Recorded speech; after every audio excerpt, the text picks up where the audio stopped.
All right, we are down to the wire. It's last but certainly not least. We have Pisces, Sun and Rising for this reading. Welcome back to Aluminum Tarot. It's a pleasure to have you here. We are going to peer into the energies taking place for Pisces, Sun, Moon, and Ascendant. We're going to go ahead and look into what's going to take place for them for the month of March 2026. And then additionally, what we're going to also see is, yeah, we're going to have an interesting reading for this one today, Pisces. I think it's going a bit off kilter, but we will get through these energies, speak the truth, and then after that, we'll try to come up with some solutions that will hopefully put you on the right path. As we start this, let's go ahead and we can go ahead and state that if you like what you see here, please be sure to give a like, share, subscribe, ding the notification bell so you don't miss any updates from future postings. And additionally, if you would like to leave a monetary contribution, feel free to do so at the PayPal link in the description box below. Now, Pisces, we have got some energy here for you that we're going to need to dissect.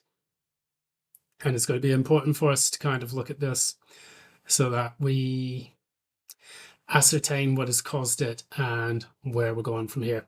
So, energies linked here, we have the Three of Swords as your current energy, and the challenge is the King of Wands. So, something has hurt you. You feel really despondent, very sad about it. And the challenge for you is to be able to pick yourself up back off the ground and be proactive in the way you approach this heartache. So I'm not sure exactly what's happened, but from what I gather here, the signifier that I pulled for this was the Two of Wands and the Sun in the reverse. So you're kind of you don't really have clear plans. I don't see this as sadness. It could be, but I don't see very clear plans for your future.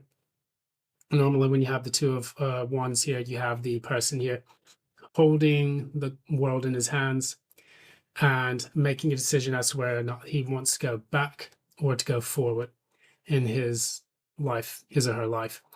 And so in your case, I mean, you may have been traveling quite a bit. You may have been moving around the world. Now you're trying to decide exactly where you're going to next. And that path is certainly not clear. The reason why I say that is because you have the Seven of Cups as your recent past energy. Something happened in your life where things were unclear. You had a lot of choices and options to choose from, and not all of them were very good. And the reason why we say that also is because we have the Seven of Pentacles and the Ten of Swords. So you're reflecting back on this Ten of Swords, where you were betrayed in the recent past, or something came to a very painful ending. And now you're reflecting back on that, which is actually clouding, in essence, your judgment and additionally your path forward. So I've been talking a lot about the stereotypes for this for these readings, but it is what it is. Now, the stereotype for Pisces is that they tend to ruminate on the past and they refuse to approach reality with a pragmatic, plan. So what they do is they tend to just swim, float aimlessly, or they will ruminate over something without actually solving the issue. And what they call self-delusion. I'm not sure if that really applies to you in this case, but from what I see here, when you've got that Seven of Cups here, it's kind of like you're lost in the daydream of all of the things that took place in your past where you have felt betrayed or lost out on something important. So those things that came to a screeching halt, you have to kind of accept them for what they are and then move forward. Otherwise, you'll stay stuck in that limerence period. So if you've got Libra in your chart, you look at the Libra reading, they had something very similar. In the near future, should you stay on this path, you will be out in the cold. You will feel despondent, desolate. And this is the card that was clarifying it. I can't show it. I can only cover it with 2/3 of it with my hand. And because, of course, there are teddies out there on this card, which everyone's seen, hopefully, at this point in time in their lives, we have the Star card. Now, in my quest to protect my channel from the crusade against animated boobs, We are going to just kind of look at this and say that with the combination of the Five of Pentacles and the Star, it's like you want to heal, but you are feeling left out in the cold. So it's kind of contradicting one another. It's like, really, in order for you to heal, all you have to do is just walk through the path that is going to be the best for you. There is a temple, there's a church. The stained glass of the Five of Pentacles, where it houses everything that you need inside the church. But the people are refusing to go in because they are lepers. And because of the ringing bell, they're not sure if they should go in or not, and they'd rather face the cold alone. Now, saying that, if you've had a tower moment in your life which precedes the Star card, you may be feeling left out in the cold and not really sure of what you want to do or where you're going to go. But it's time for you to guide yourself properly with the North Star of the Star, which is the guiding force that leads you out of that tower. And by doing so, you can then put yourself on the right path rather than wandering aimlessly, trying to understand exactly, what you're going to do with yourself and what you're going to do with your life. So in saying that, what we're going to look at now are the energies in your subconscious realm. We have 3 cards here. We have the Three of Cups. We have the 10 of Cups in the reverse. We have the Knight of Wands in the reverse. There has been a period of aimlessness that is caused by a lack of emotional stability and, in essence, a desire to just kind of have fun. So these 2 cards, if I just pulled these 2 cards at the same time, I would say, you're just going out, you just want to have fun, you don't want to have any cares in the world. But between these 2 cards, the way they came out, there was a 10 of Cups right in the middle of those 2 cards. So it's giving me the illusion that you're going out, you're having fun, you don't want to think about the future, you don't want to think about the past, you just want to enjoy the moment. But in that moment, you know that you are unhappy and that there is something much more that you could be pursuing that would give you a lasting value, especially in the emotional sphere, which could, in essence, be related to love. It could be related to family, things that resonate deeply with you in the emotional sphere. But unfortunately,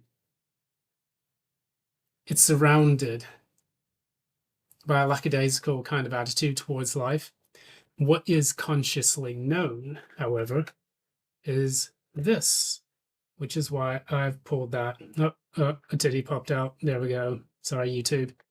Anyways, we'll try to get it this way. We have the Devil. We have the 7 of Swords. Consciously known, we have the Devil, which represents being stuck in a specific place or being bound and restricted by personal choices. It is the complement, the shadow side of the Lover's card, which is speaking about the angel Raphael guiding guiding Adam and Eve to make sound decisions that are in line and in tune with the universe. Whereas the Devil is the material realm, the not profane, but the things that restrict, bound, and limit us in the respect that we are not making the choice that is going to pull us away from the restriction. Because of the black box of Saturn that the Baphomet sits on, the Devil sits on, rather, the people are becoming characters of their former self. The man has a tail which has a flame on it. The woman has a tail which has fruit on it. So it's almost about their sensuality, the man being very passionate and the woman being very fruitful and all of that.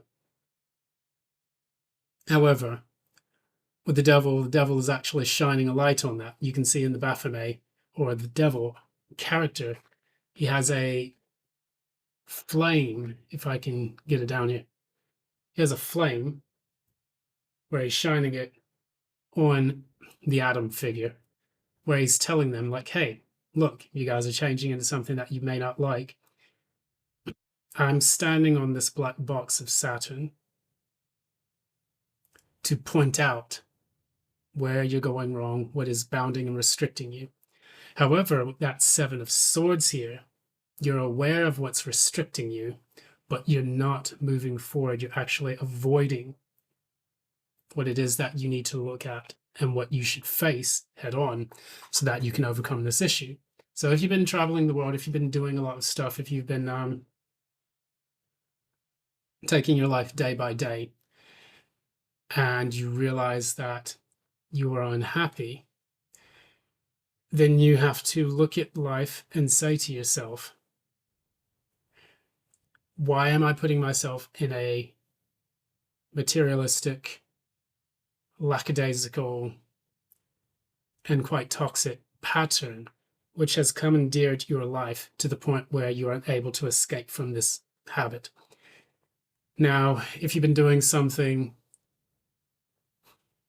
where, for example, you're in the Five of Pentacles in the near future, but it is because you have maybe like squandered your resources and you're hoping to get those resources back.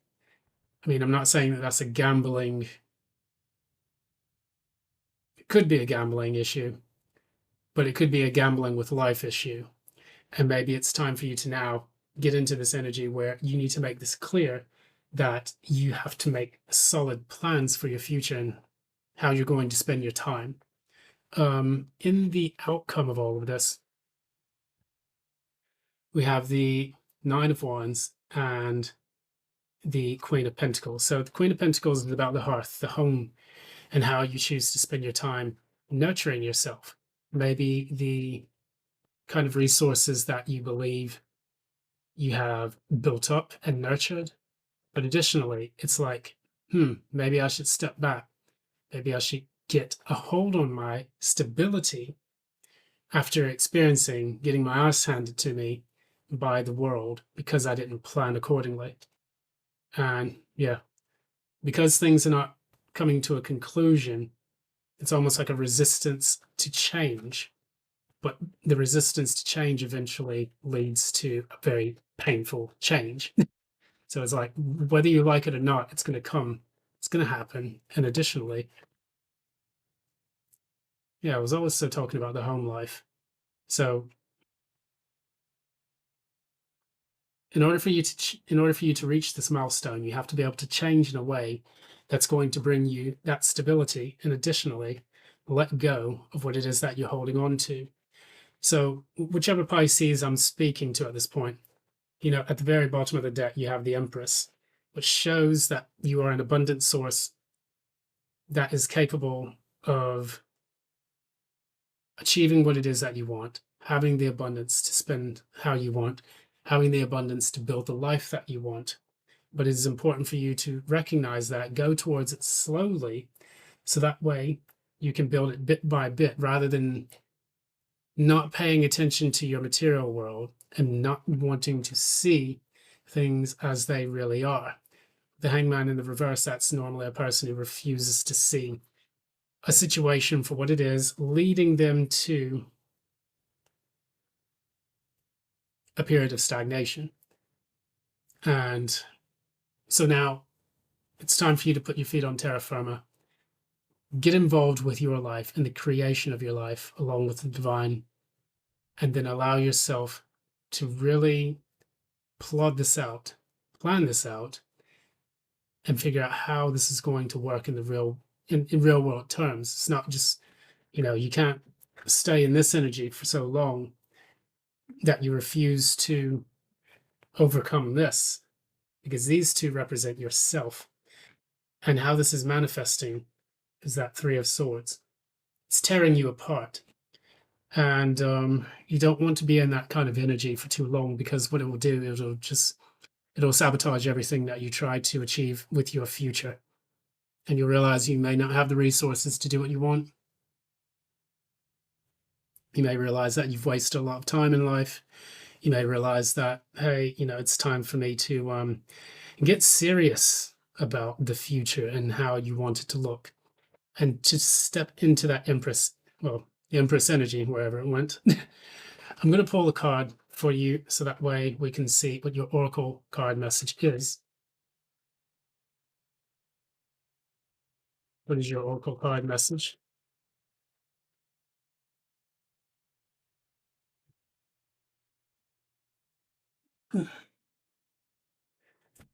So, new start is coming.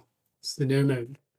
New moons represent new beginnings for a lot of things. Whatever energy that's, the moon is in, the house or the sign that the moon is in, that is going to be the new start. So currently, if I'm not mistaken, we just got out of a new moon in Virgo. We just got out of an eclipse in Virgo, and we will be stepping into new energies. I'm not sure where the moon is at this point. Don't quote me on it right now. You'll have to look it up.